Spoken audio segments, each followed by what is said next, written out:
Today we're going to talk closing, and it's a topic that I think is very misunderstood. I think that when it comes to closing in this industry, there's just a tremendous amount of misapprehension about it. I think people have a lot of hangups, fears. A lot of people look at closing in the context of our business as this big, huge, gargantuan topic, and really it's not. If you're selling Learjets, you better be a closer. If you are somebody selling cars, you better be a closer. In this industry, though, 99% of the people selling sites couldn't sell, a wool coat to an Eskimo. They couldn't do anything. They can't function at all. They don't have closing techniques, in other words, at all. 99%, I swear, guys, and I'm not just making this up. Most people in our business are people who are highly technical. They're not selling. They're not doing sales. They're at a tremendous disadvantage to everybody here. Most of you guys are not highly technical. You're people. You're personable. You're people, right? Most of you that I've spoken to, you guys come from sales backgrounds in general. And I think that it's not an impediment to your function. It's not something that stops you guys at all from closing. In fact, those of you who get it are just killing it. But a lot of folks look at this and they overthink it. They overcomplexify it. They think of this, and maybe some of it's my fault. Maybe some of it's our fault, right? Because we talk about this stuff a lot because it's the job of us. It's our job to educate you guys. But we tend to take something that's very simple and we tend to, muddy the waters, right? We put out tons of information about it, and then you guys get lost in the weeds. You get into this information and you start looking at something that is as simple as could be as something complicated. So let's just look at the core fundamentals of what we do, at least right now. We're gonna talk about website sales, right? The core fundamental is there are businesses, right? There's 28 million of them in the United States. They all need a website. They're going to buy a website from somebody. Most of the time, they are not going to buy a website from somebody online. Most of the time, they are not going to build their own websites because they're entrepreneurs, and most of them are not involved in technology at all. Okay, so we have a market that is going to take action, right? It's just a foregone conclusion. They have to buy a site from somebody. Who are they more apt to buy a site from?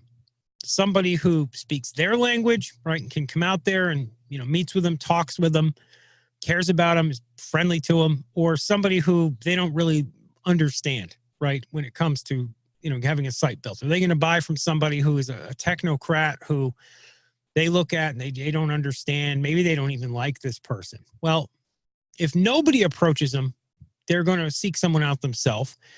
If somebody approaches them, they stand a way better chance of selling them. It's just that simple.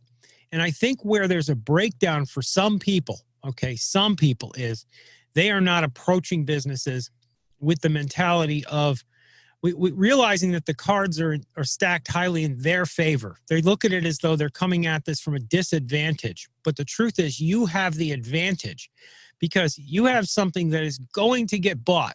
It's not a luxury item. It's not a motorboat. It's not a Learjet. It's not a sports car. It's not a second home. It's not a timeshare. God, I'd hate to sell timeshares these days. Can you imagine? You're not selling something that's superfluous or nonsensical or, an extra. You're selling something that's meat and potatoes, right? You're like the guy selling, or the gal, you're like the person that's selling, a transmission for an automobile. It doesn't drive without a transmission, right? Businesses these days, I don't care if you're, if it's a small local business or if it's a, if it's a big regional business or whatever it is, they don't function without a website, right? You don't get found online. Where the hell are you? Your foot traffic. You boil down to foot traffic and word of mouth. Where the hell does that get you? Not very far anymore. This is not 1985. You run a restaurant that doesn't have a website, you're losing business. How much? Who knows? But you're losing a lot more money than you would be if you had a site. So therefore, selling somebody a site, you're not selling them something that, costs money. It makes them money. There's an ROI associated with it, right? Just like there's an ROI for, any marketing vehicle, but even more so for a site, because a site is so fundamental. It's like real estate. It's like if you don't have a roof on your building, Yeah, you can go and have karaoke in the summertime at a novelty event, but you are sure as hell not going to be functioning in December, right? It's that kind of a situation. You know, you're missing people coming in your door. You're missing people finding you. You're missing people scheduling with you. You're missing people calling you. You're missing out, right? So with that said, when we get to the idea of closing, right? When we get to the idea of the cards are stacked heavily in your favor, you have the advantage. You have a service that is going to sell itself in one way or another. They will buy a website, right?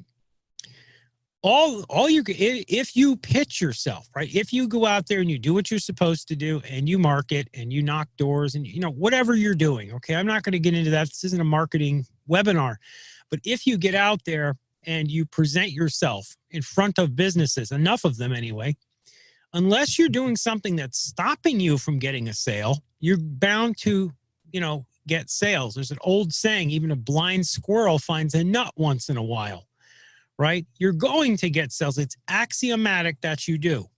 It's just a logical thing that you do. Websites age, decay, and degrade. So you're going to walk into businesses that say, yeah, you're the first business that actually bothered knocking on my door. You're the first one that ever bothered calling me. Most of them just spam my inbox and they send unintelligible nonsense and it drives me crazy. You're going to run into that a lot. So, you know, barring that, you get in front of a business owner, you start talking to a business owner. I think what happens with some people, and this is more my experience coupled with a kind of a theory, is that what people do is they look at these closing techniques. And I brought up Wikipedia. They actually have, and I'll paste this to you guys, a pretty decent little lineup here of common closing techniques.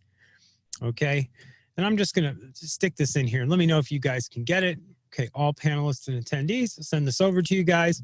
Okay. Boom. You've got that.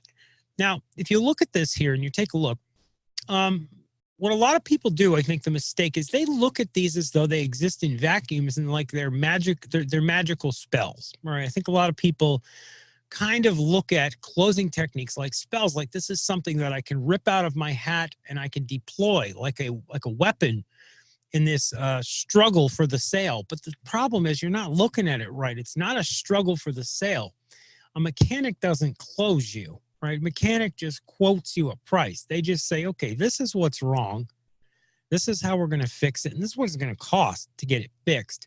That's it. Is that mechanic a master closer? No, they don't even know thing one about most of them don't even have people skills, right? Or if they do, they're very underdeveloped, let's say. Right? Not to in any way denigrate mechanics, but my point is their business is not our business, right? So how is it that mechanics manage to sell so many people on so many things? It's because they realize the leverage that they have in the process. And if you realize the leverage that you have, yes, closing techniques will be helpful, but they're not necessary. They're not mandatory for you to get out there and, you know, to make yourself a lot of money. What you can't do, though, is look at them like they're magic tricks, because they're not. You know, at least for me, this is my experience with I worked in an industry years ago that actually needed closing techniques, okay? I would go out there and I was selling water purification equipment, right? And hold on, guys. This mic is like popping a lot, and I don't have a pop filter for it, so I'm going to switch. All right, here we are. Whoa, whoa, whoa. Turn that way down. All right, can you guys hear me okay? I'm on the other mic now, so you guys got to see me switch that live. Is this thing okay, or is it doing something? Is it sounding funny? Just let me know this, and I'll go back to my train of thought there. Can you guys hear me okay? Everything like that, just let me know. And, you know, fire it off in the chat, please. Somebody let me know if you guys can hear me okay. Okay, it sounds better, Sorrel? Great. Yeah, sorry about that. I was using, that's like a narrator mic, and anyway, I won't talk about that. My point about this is just to go back to what I was saying is people get into this whole closing arena with people and, you know, they're looking at it like they're going to pull a close out of a magic hat, like it's, you know, something that has this magic power, and it really doesn't. Well, at least for me, you know, my career years ago, I used to sell water purification equipment. It was like my first sales job. You know, I had a business. I got rid of my business. I wanted a job, and I got a job, and went into sales. And so I went into it, and it was a long story. But the point was, I went into this actually having to use closing techniques. And those situations were situations where we were one call closing people, no greenbacks and B-backs. You go out to that house, you get in the front door, you perform your tests, your analysis, you go through this process, right? And at the end of this process, a person either buys or doesn't buy right then and there. That's it. In that situation, you would have to grab closing techniques and pound and pound and pound and pound and pound, right? Where you were literally getting 5, 6, 7, 8 no's before you'd get a yes, right? You would get thrown out of a house. You know, our sales manager would be like, if I don't see you get thrown out of that house and the cops called on you, then you didn't try hard enough, right? Your problem, you know, you have to really, really want to do this. So, you know, it was a situation where, you know, there's a hell of a lot of pressure.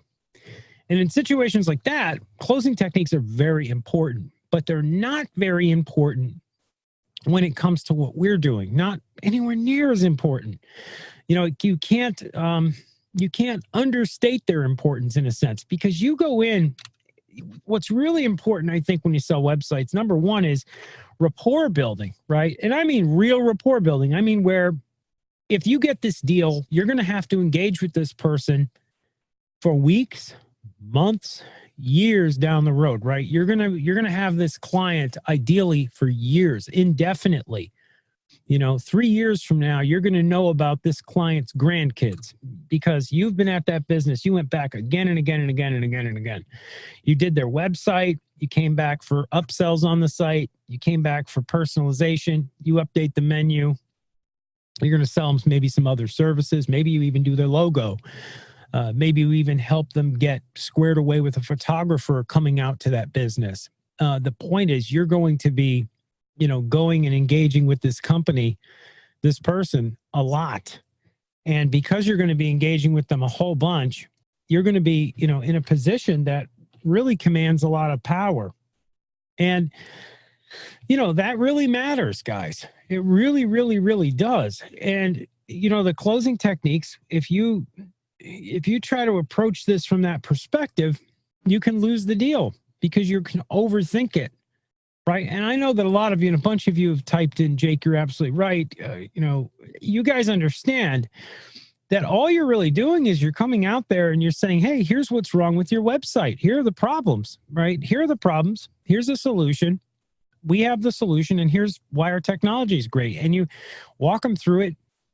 And at the end, yeah, you do use a closing technique. You will crack out, you know, maybe one technique or so, but it's not in the same vein as like one call close, like I said. It's really not.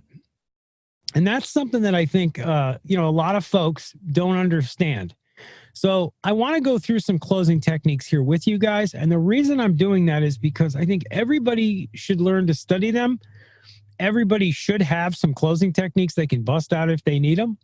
But at the same time, don't think that having these techniques is going to in any way put you at an advantage over, you know, somebody who just knows their pitch well and does their job. You can't use closing techniques in this business as a substitute for proper consulting. And by proper consulting, I mean walking in, knowing your products, knowing your solution, knowing what you're selling, and knowing what you're talking about. Those things matter in this industry way more than suave techniques and stuff, because if you reverse roles and put yourself in the shoes of a business owner, in fact, don't even switch roles. Every one of you on this call, you're all entrepreneurs. You all have business. Say that I show up to sell you something, right? Let's say I show up to sell you a microphone, right? And I come in to sell you this mic, and I know my stuff about microphones, and I know and I check out your computer and I figure out how you're going to use it. And I set you up and I say, this is the right mic for you. Let me tell you why. And I'm able to articulate and tell you why and convince you. And you know that I'm confident about it because I know what I'm talking about. Then there's a guy who comes in behind me, or a gal or whoever. They come in to pitch you the microphone and they don't know anything about microphones. All they do is they just smile and have a bunch of closing techniques. Who are you going to buy from? Who are you going to, if you have a modicum of intelligence, you're going to buy from the person that knows what they're talking about. You have faith they're going to give you what they say, or somebody who has closing techniques. Think about it. Business owners are the same thing. They can spot you full of BS, right? They're not going to buy from you if they think you're, just full of hot air. They're going to buy from you because they trust that you know what you're talking about, right? Now, if you combine good closing technique, right, with product knowledge, that's when you're really lethal. That's when you are at your most lethal. When you legitimately know your service inside out and backwards, and you can articulate to somebody why it's better than the competition, why we're going to do a good job, why it's going to get the job done, why it's going to be a benefit to that business, when you can clearly get all those points across. And on top of that, you come in with a great, strong, heavy-duty close at the end. That's when you are going to slam the door shut and really wrap it up. All right. And I don't think any of you on here will disagree with that. I don't think there's a person on this call that would say, nope, I'm going to buy from the bullshitter that, with a pretty smile over the person that's going to benefit my business and maybe make me money. No way. You know who you're going to buy from, and you know why you're going to buy from them. And the people you're selling are no different. And that's a fact. I mean, you guys all know that. So that was all I wanted to say at the beginning of this, this webinar. I know it took about 20 minutes to get it out, but I think it's really important for something to be said on this point, because I don't want anybody getting too wrapped up in closing techniques. I've actually talked to some of you guys, and you've said to me things like, Jake, I just don't feel like I'm ready to pitch anybody because I don't have the closing techniques down. And I asked this person, I said, do you know the product? Do you know the website? Oh, yeah, I can tell you everything about that. I just don't think, I haven't memorized these closes. And I said, if you think memorizing these closes is going to get you sales, you missed the whole point. You have lost the plot. You do not understand this stuff. No. We have people on here on this very call that I know, because I know your sales figures. I know who's selling, and I know we got a bunch of people on this call that have sold a lot of people. And I don't think you've ever approached this whole process of selling from the perspective of, this closing technique or that. You just went out, you were personable, you were friendly, you knew your stuff, you talked to this person, you gained their confidence, you gained their trust, you became their trusted advisor, you did all that, they trusted you, they gave you money, and then you sold them sites. It's that simple. There's no extra story there or complexity. I believe the biggest base of confidence comes from product knowledge. If you know what you're selling, you're going to just absolutely be confident. There's no way around it. But even if you don't know what you're selling 100%, all those other things, being able to build rapport and stuff, those kind of things matter too. And I've seen some of you on this call, a couple of you there that I spot you. I know who you are. You've sold people even though you really didn't know the product or process 100%. And that's okay. That's fine. But that's a testament to the fact that closing techniques alone, not always what it's based upon. So let's go through some of these. Now, when I look at closing techniques years and years and years ago, I had to go through courses in this. Back when I was a sales trainer, I used to have to watch this stuff. And so many of these closing techniques are all basically, a handful. There's a handful of basic techniques, right? Assumptive close. This is the basis of 90% of closes, right? And you'll see this if you really analyze and look at these closes. I'm going to go through these ones on the screen here, but there's definitely a website I think you guys should all bookmark. And I'll send this out here. It's called changingminds.org. And this is a website that has just a tremendous amount of closing techniques on it and just all kinds of stuff, persuasion techniques, all sorts of things. Really, handy site if you want to really read up on some techniques. And I've gone there and I pulled a bunch of closes off of there, just ones that we haven't gone over together before. But actually on Wikipedia, I saw these and I said, some of these are actually better. And I think the descriptions are shorter and more to the point. These closing techniques, the assumptive close, I think is the number one close everybody should learn. And I think that you should learn it because in our business that we're in, it's the close that I would reach to number one, just about every single time. If I pitch somebody at the end, I don't come at them with, cradle to grave close or, possibility of loss close. I don't come at them with that first, right? I don't say, well, I'm going to take away this deal and you're never going to get one like it. No way. First thing I come at them with is, hey, here's the contract. And I just walk right into it at the end, right? If I pitch somebody, I'm in front of them for an hour, 2 hours, 3 hours, whatever. The first thing I'm going to reach to when I decide my gut, hey, it's time to close this person, I'm going to reach for the assumptive close. I'm going to reach for a tried and true close that's really simple, where I'm just going to pull out the contract, have my, everything pre-made up, and I'm going to plop it down. Now, in the context of our business, it's important to remember how that's going to happen, because this isn't a one-call close, right? Because you've gone out, you've met with this person, you've figured out what they need, you've gotten a quote from us, and you've drafted your own contract, right? Some of you, I know from experience, because you've told me, you don't even draft your contract when you go out, right? You draft the contract like right in front of the client. I think that's a mistake. I think you should have the contract pre-drafted sitting in your briefcase before you sit down for your closing meeting, just because if you have to draft the thing up in front of them, and put in business names and stuff like that, that just eats time needlessly. I think what you should do is you should have your contract pre-drafted, sitting and waiting.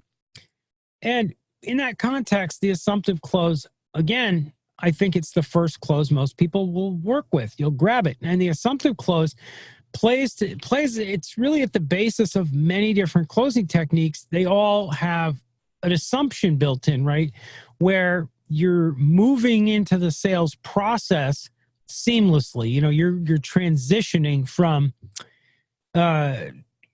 going out and sitting down with this person and talking about talking about your presentation or in your presentation, and moving into the process of closing. And if you look at most closes, they do that. They work from the point of not asking for the sale, not offering reasons. They just, boom, here's the contract. Let's wrap this thing up. Literally, that's simple, right? And I can remember, I have memories in my head from being a 16-year-old kid selling sites, a long time ago now. And literally, I think I did that without ever having been trained. I think that I just did that, because I think that maybe because I was cowardly. I was 16 years old, and I sold people who were adults, right? People in their 30s and 40s and 50s. I was selling them websites because I'm a little 16-year-old kid, my computer, at my house, and I'm making websites. And when I would sell people, I would go and I would have, a very simple contract. I forget where I grabbed it online. This is over 20 years ago. I had a contract of some kind, and I would go and I would look and I would, have this thing filled out, and I would just say, hey, here it is. Let's sign and build your site. Really simple, and that worked then. And I guarantee you it works now. I know a lot of you, and I can see from what you guys are typing that, it is working for some of you. Some of you are definitely saying that. If any of you would like to share how you close out, what your favorite closing technique is, if you have one, I'd be happy to do a little poll here. Does anybody have a favorite technique that they use? Is it assumptive? Is it, any of these? Direct close? Wikipedia, which we all know is the most trustworthy source in the world, says that these are the most common techniques. I mean, as if they really are, but do you guys have any favorite techniques here? I said mine. Mine's definitely assumptive. But let's go through some of these and take a look at how these work, right? We have the alternative choice close. Alternate close, that's actually really good, right? We give them knife, fork, and spoon. Also called the positive choice close, in which the salesperson presents the prospect with two choices. It should be two or more choices, both of which end in a sale. Would you prefer the color red or blue? That generally is what I would call knife, fork, spoon close, or alternate close, where you have, at least two, but usually three options for them, right? And with a website, you can present three options very easily. You could say to them, okay, so we've got your site. The ideal is 7 pages, but I can give you a 6 and a 5. You could do something like that, where you chop it down a little bit, right? So they maybe feel like they're saving some money. And usually what you do in those cases is you're firing at the middle. Sometimes you can create hypothetical bigger websites. Like say that, and this is how you could do it with us. It's a real easy way to do it. You go out and you figured out a quote for, say, a 7-page website for your client, and you want to offer the alternate close. What you could do is, even though you got a quote on a 7, like let's say the quote on the 7-page site was, I don't know, and I'm pulling this out of thin air. Let's say it was $500. That's just totally hypothetical. We could be a lot cheaper. We could be more expensive. I don't know. But let's say that it's $500 wholesale and you're going to charge, I don't know, $2,200, right? Retail, right? So you're going to charge $2,200 for a 7-page site. What you could do is say, instead of going lower, you could go higher. You could say, really, really John or, Mike or whatever this person's name is, I think you need a 12-page site, right? And you could say that 12-page site, is going to be $6,500, right? Just so you cover your bases in the crazy event that they buy it, $6,500 is going to cover a 12-page site. You could tell them, look, we have the $6,500, then we have the 7, which is really kind of what you need. But I think with 12, we have more options. So you offer an alternative that's more expensive. And then the lesser costly one is what you're actually trying to pitch. Some people call it an overshot close.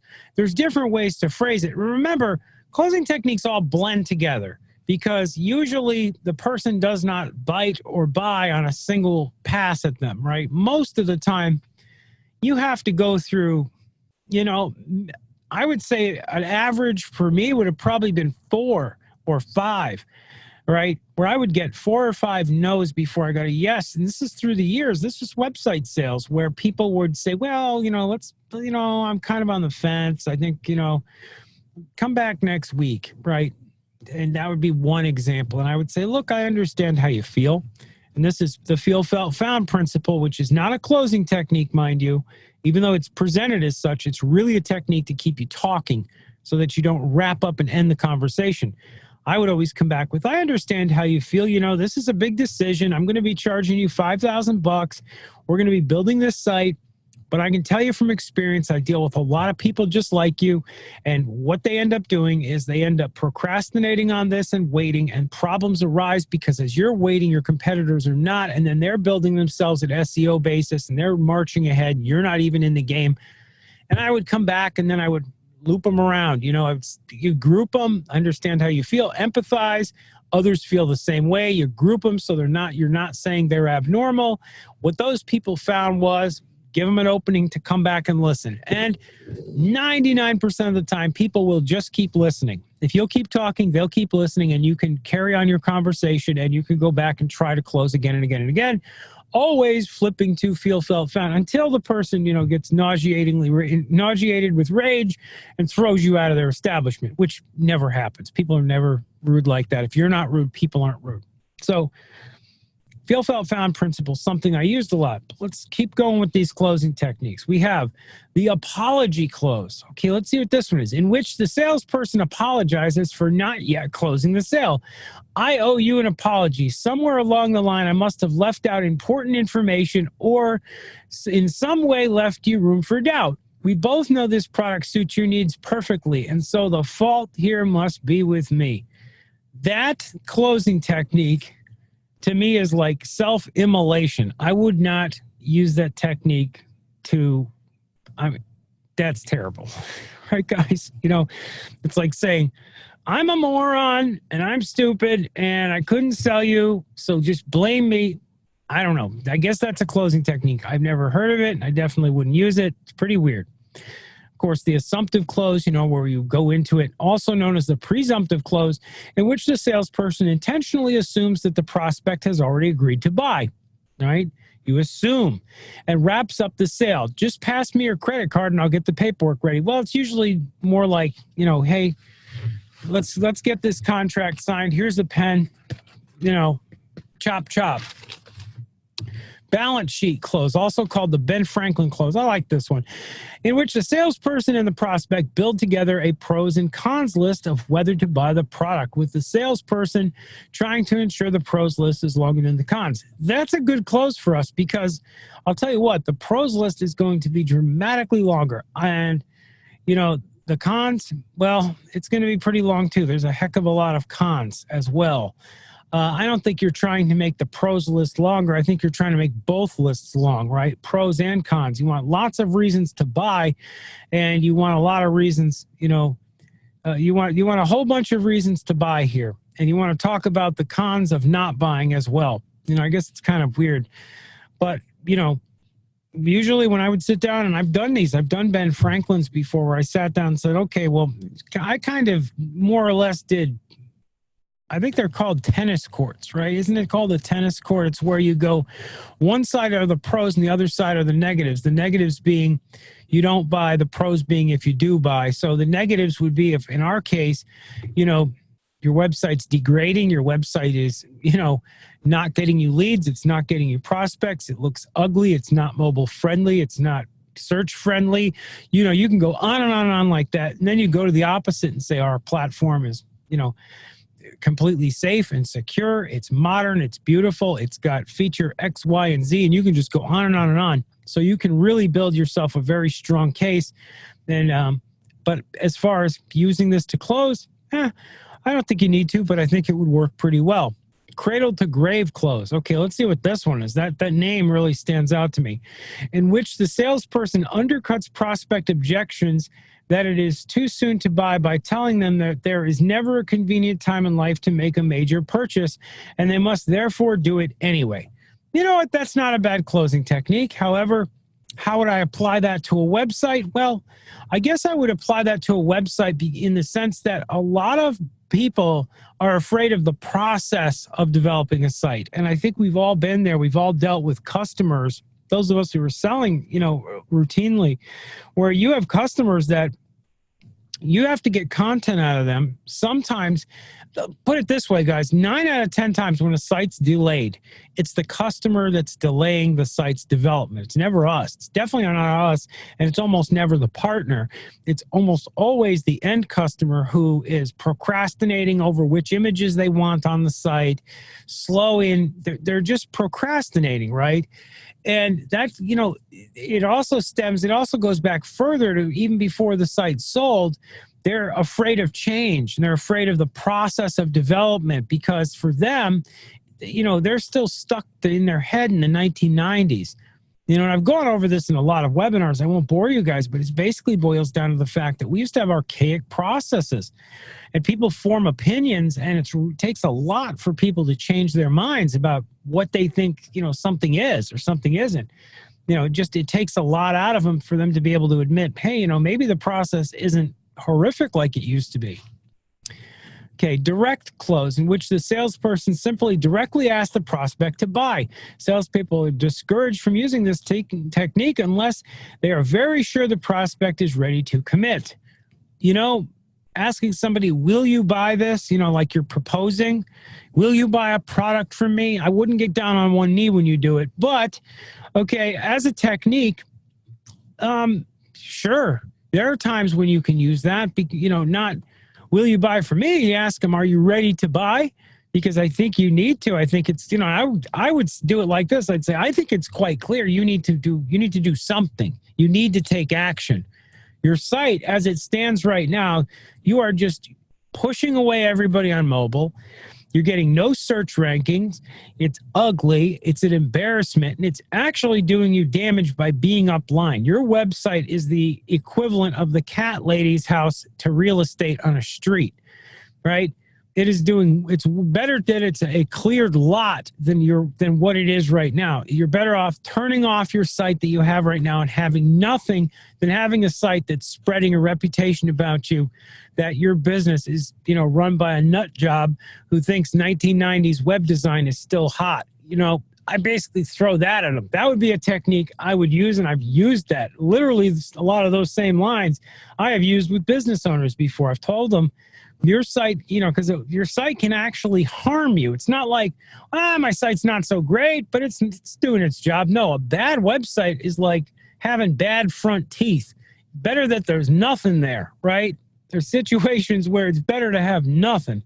So keep that in mind as well. Indirect close, also known as the question close, in which the salesman Moves to the close with an indirect or soft question. How do you feel about these terms? Or how does this agreement look to you? That's an often used technique. It's kind of soft, but it works. And I bet there's folks on this call that have used that technique recently, because I know a couple of you on this call. You told me about your close, and I'm looking over there at you, John, and you told me about your close, and you said, I think you told me anyway, that you used a technique like that. You said you slid the contract and asked the prospect what they thought of it, and they handed it back to you signed. That kind of thing happens all the time. Minor point close, in which the salesperson deliberately gains agreement with the prospect on a minor point and uses it to assume that the sale is closed. Would the front door look better painted red? No. Okay. Then we'll leave it the color it is. And this technique, doing that, is the same kind of general psychological principle as getting a person into a car, like car sales. You know, you ever notice you go to a car auto dealership, they want you to get in the car and test drive it, right? Every single time. And I mean, do you guys know why they want you to do that? Why they're so insistent that you test drive it? Even if you say, nah, I don't need to. I know what I want in a car. Because when you get in the car and you test drive it, psychologically, you begin to take ownership of it, right? It's like you're adopting that car. You're adopting this as part of your psyche, that you now drive this car, right? It's an extension of your body.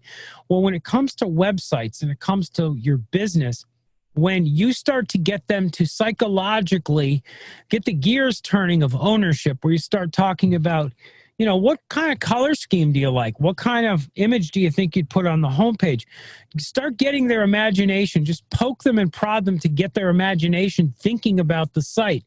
You know, what they want it to look like, what kind of images they want on it. You know, who would be the most important person that you would share this with?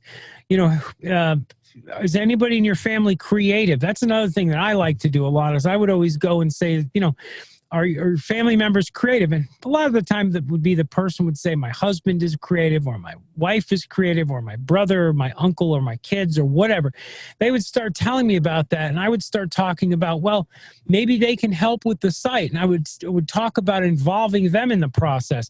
Even if they weren't ultimately going to be involved in the process, it would make them feel as though this was a process that was linked. It made them very comfortable. It brought their psychology home to a place where, in their mind, buying from me was like a foregone conclusion. They had psychologically taken ownership of this site that didn't exist. Remember, key point here is that, and I say this a lot, right, with people, and people always go, of course I sell websites. I said, no, you sell web development. You don't sell websites. Sites are the product of the development that you sell. You sell the process of building the site. You sell a pipe. I shouldn't say a pipe dream. It's not a pipe dream, but it's a dream. It's a vision, right? You're selling a person on a vision of a site. You're selling them on, you know, the dream of getting the site developed. The actual site itself comes way at the end of that process, right? So when the deal is inked, at that very moment, a vision exists, an idea exists. The more you flesh that vision out, the more you describe it and shape it and hone it in with wordplay and with using the person's imagination as your tool, you know, your prospect's imagination, the better off you are, because you have a more and more and increasingly concrete vision of what's going to get developed. The worst site deals I've ever seen in my career are site deals where there's no vision at all. There's no concept, there's no color, there's no design, there's no idea, there's no ideas about what it should do. The deal just sort of happened. Those happen at the end, by the way, a lot of RFP processes from institutional clients, right? Where you have clients that put out a request for proposal, looking for the cheapest possible developer, and you get the deal based purely on numbers, and no one there takes ownership. No one there gives a damn about the project. It's just, you know, it's like designed by committee, you know, because whatever you do, there's going to be somebody who objects, and you go through rounds and rounds of objections and modifications for no reason other than infighting and back and forth nepotism. But that's a separate story. The point is, the more that you get a vision formed, the better, the easier it is going to be for your prospects to take ownership of it, to think of it as something that's theirs, to think of it as something tangible and concrete. And keep in mind the whole time, you sell web development. Having that vision is it is central to getting the sale. Negative assumption close, in which the salesperson asks two final questions, repeating them until he or she achieves the sale. Do you have any more questions for me? Or do you see any reason why you wouldn't buy this product? This is actually, this closing technique, I've seen negative assumptive close work, and it's not a bad closing technique. However, I don't know how applicable it is to what we're doing, because, you're always going to throw out, do you have any more questions for me? But it's not really a closing technique, right? It's just something in conversation. And keep in mind, all these closes blend together, right? Just because you say, do you have any more questions for me, does not mean you're using this closing technique at the end of your sales pitch. But in a sense, I guess it does, because they're bringing it up here. Do you see any reason why you wouldn't buy this product? I would never ask that, right? Unless I got a no. If I get a no, I always want to know why. Because if I know why, then I can feel, felt, found, and I go back and try to smash through that barrier. Just because somebody has a reason they don't want to buy doesn't mean I'm going to let that stop me. So do you see any reason why you wouldn't buy this product? It's kind of a preemptive rejection, right? I mean, that's like, preemptively saying, well, I assume you're not going to be buying today because, no, I'd never do that. Why on earth would I do that? I don't like that part of this closing technique, just my opinion. Of course, I'm disagreeing with the great Wikipedia. So, possibility of lost close, also known as the pressure close, in which the salesperson points out that failing to close could result in missed opportunity, for example, because a product may sell out or its price rise. Product going to sell out or price rise not applicable to us, but hey, it is, fear of loss is always very real, especially when it's combined with greed. Then you got a really powerful cocktail that makes people take action. Fear of loss and greed, they combine. That's when you offer somebody something and you put a timetable on it, and the something that you're offering is monetary in value.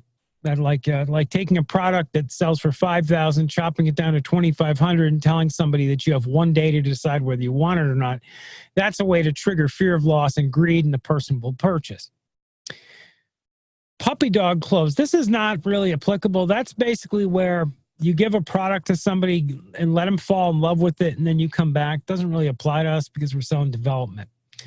Sales contest close, in which the salesperson offers the prospect a special incentive to close, disarming suspicion with a credible, selfish justification. How about if I throw in free shipping? If I make this sale, I'll win a trip to Spain. Okay, so sales contest close. You can do something like that pretty easily with this.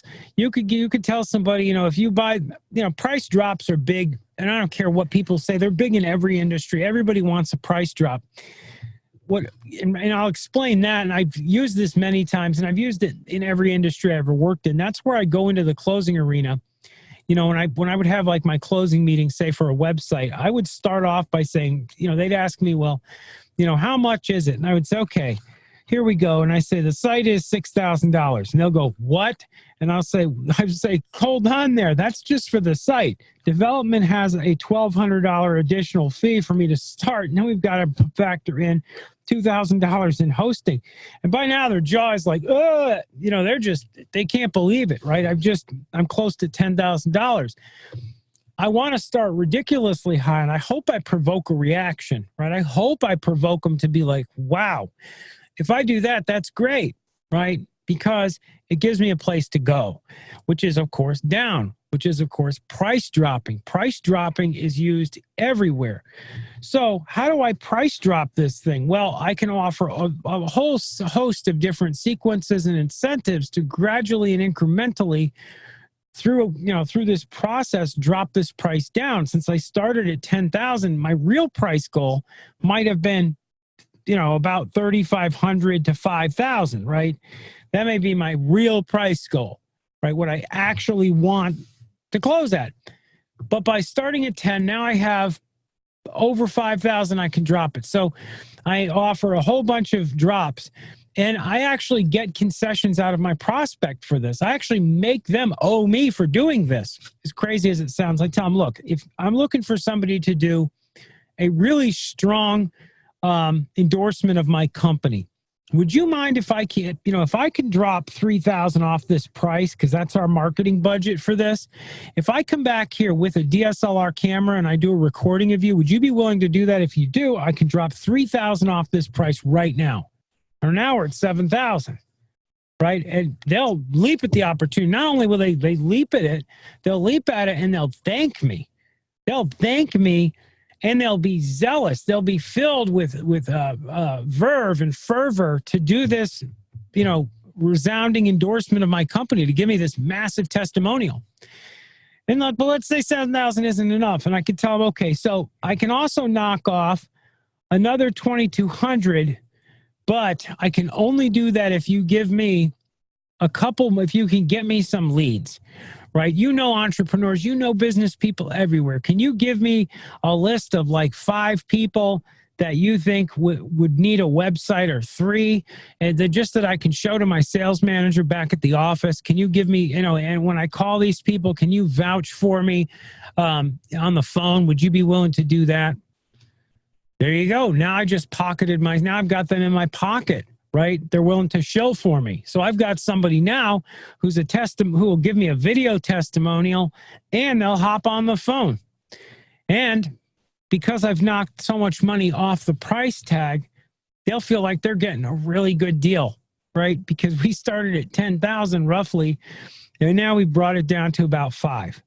And if I have to drop it further, I can, call the office, or I can, there's a lot of different ways and techniques, but that's a major part. That's a major technique and skill that I think the old school salespeople, especially outside salespeople, really, really, really had, that it's missing today from a lot of people. A lot of people don't, they haven't cultivated in themselves that skill, important skill to cultivate. Let's see here.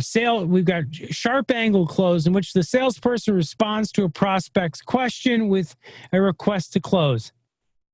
Can you get the system up and running within 2 weeks? You respond, if I guarantee it, do we have a deal? That's a great closing technique, and absolutely you can use that. If they ask you something like, well, how safe is it? You could tell them, well, it's extremely safe, but if I guarantee the safeness, if I put it in writing, do we have a deal? Or if they ask, is the site going to do this, that, and the other thing? You could say, yeah, it's going to do this, that, and the other thing, but if I guarantee that it does, do we have a deal? It's a useful technique. It's a simple technique, but it's useful. Tie down sales technique. These are questions you ask at the end of a statement, which positions the potential client to say, this slowly changes their belief over the period of the sales conversation, resulting in a belief change and likely sale of your product or service. I'm not really understanding this. I'm not going to dig into that. These are questions you ask at the end of a statement, which positions the potential client to say yes. Okay, so this is like the yes, yes close. The yes, yes close is like where I box you in with your own words, right? I say something like, you agree this is a really good website technology? Yes. You agree that you need a website? Yes. You agree that you have the money to pay for it? Yes. Then you also agree you're going to buy this product today, and we're going to get this contract signed. If they say no, well, they're contradicting themselves. So you're kind of like verbal judo. You're using their own words against them to box them in and get them to buy. All right. Anyhow, guys, I'll take some questions at this time. If any of you have any questions, I'd love to, get your feedback. This webinar, I just wanted to go over, tell you guys some sales stories, go over this. You have a couple links there that I think are worth looking at. The Wikipedia one, yeah, it's interesting. I thought it would make a good list to go through for a webinar. How are you guys doing out there? Anybody have any requests for webinar topics for me to cover or anything like that? I'd be more than happy to do some webinars on topics that you guys deem necessary. I'm going to turn off my let's see here. Hold on just a minute, guys.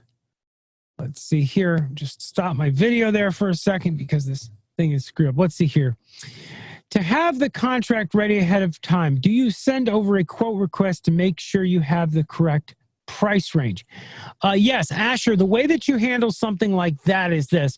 You go out and you meet with your prospect, right? Meeting number one. Meeting number one is where you sit down and you get an idea of what they need, what they want. So you know you have enough information to get a quote. Once you get the quote from our quote department, from support, right? Then you can go out to the meeting where you're going to close them. So you already know how much you're going to be charged, and you know how much you're going to, you're going to price it up, right, to get that contract. Now, one of the things about doing price drops, right, is that with price drops, I don't know, you guys all have different types of contracts and how you're handling it. What is it? 3-part OCR, right? Or what do you call them? Carbon paper. A lot of people will have a dummy contract, right? They'll have like one contract filled out with like my hypothetical $10,000 price tag, or they'll leave the pricing blank, and you'll negotiate on a piece of paper. But ahead of time, what's really important here is ahead of time what you're going to get charged for the amount of pages they need, because without that, of course, you can't close. So that's really that. Does anybody have any other questions? I'd be happy to answer them, guys. Let's see here. Anybody have somebody else type something here?